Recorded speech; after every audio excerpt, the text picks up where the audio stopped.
नमस्कार दोस्तों। देखिए, जो integrity sorry athletics integrity unit होता है एआईयू, इन्होंने जून मंथ में एक रिपोर्ट पेश किया। और वो रिपोर्ट था, जो एथलीट्स होते हैं हर देश के, उनका डोपिंग टेस्ट होता है। ओके। तो जो डोपिंग के जो केसेस है, वो सबसे ज़्यादा किस देश में पाए गए हैं? वो इंडिया में पाए गए हैं, 162 केसेस। भारत का पहला नंबर आता है।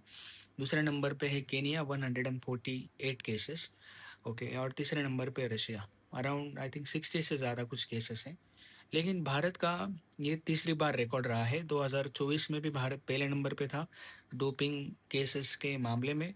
2025 में भी पहले नंबर पे था, और 2026 में भी पहले नंबर पे है। तो 2024 में 71 केसेस थे, फर्स्ट नंबर था इंडिया का। 2025 में 30 केसेस थे, फर्स्ट नंबर पे था इंडिया। और 2026 में 162, हम कह सकते हैं ये क्राइम ही है एक तरह का, क्योंकि ये रूल्स के खिलाफ है।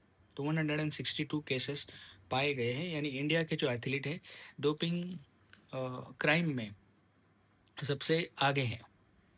तो ये बहुत ही शर्मनाक बात है हमारे देश के लिए, देश के खिलाड़ियों के लिए। ऐसा नहीं करना चाहिए। देखिए, बहुत सारे खिलाड़ी बहक जाते हैं, बहुत सारे ऐसे डॉक्टर्स भी होते हैं, उनके बहकावे में खिलाड़ी आते हैं। फॉर एग्जांपल, परफॉर्मेंस बेहतर करने के लिए स्टेरॉइड्स लेना या कुछ हार्मोन्स लेना, जिससे कि मसल ग्रोथ होती है, परफॉर्मेंस बेहतर होता है। तो इसके चक्कर में मत पड़ो। जो नेचुरल चीज़ें हैं, जो भी चीज़ें अलाउड है, उन्हीं का इस्तेमाल करें और आगे बढ़े।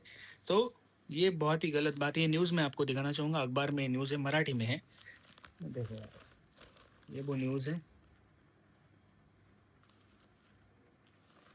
तो ये वो न्यूज़ है। तो ऐसा नहीं होना चाहिए। So this was the little information. काफ़ी बुरा लग रहा है। भारत के खिलाड़ी अगर ऐसा करने लगे तो बुरा लगता है।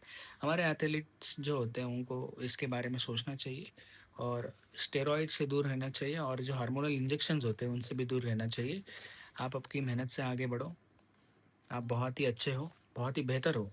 आपको स्टेरॉइड्स की ज़रूरत नहीं है, ना ही इंजेक्शन की ज़रूरत है। किसी जो हार्मोनल इंजेक्शंस होती हैं उनकी भी आपको ज़रूरत नहीं है। आप ऑलरेडी बेहतर हो। बस जो फालतू डॉक्टर्स होते हैं हमारे देश में बहुत ज़्यादा है, जिनके बहकावे में बहुत सारे खिलाड़ी आते हैं। उनके बहकावे में मत आओ। अपना अपना मेहनत जारी रखो, खेल जारी रखो, बहुत अच्छा होगा। तो अगले साल हम एक्सपेक्ट करते हैं कि इंडिया पहले नंबर पे नहीं रहे, क्योंकि लगातार 3 साल इंडिया पहले नंबर पे था। ये काफ़ी बुरी बात है हमारे देश के लिए। तो ये छोटी सी इन्फॉर्मेशन थी। Thank you very much. Take care. Bye.